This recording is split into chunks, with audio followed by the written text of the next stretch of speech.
اس کتاب کا اتارا جانا اللہ کی طرف سے ہے جو غالب ہے، حکمت والا ہے۔ اے پیغمبر، ہم نے یہ کتاب تمہاری طرف سچائی کے ساتھ نازل کی ہے، تو اللہ کی عبادت کرو، یعنی اس کی عبادت کو شرک سے خالص کر کے۔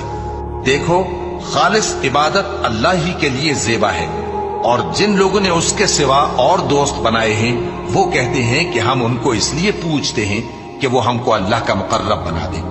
تو جن باتوں میں یہ اختلاف کرتے ہیں اللہ ان میں ان کا فیصلہ کر دے گا۔ بے شک اللہ اس شخص کو جو جھوٹا ناشکرا ہے ہدایت نہیں دیتا۔ اگر اللہ کسی کو اپنا بیٹا بنانا چاہتا تو اپنی مخلوق میں سے جس کو چاہتا منتخب کر لیتا۔ وہ پاک ہے، وہی ہے اللہ جو اکیلا ہے، بڑا زبردست ہے۔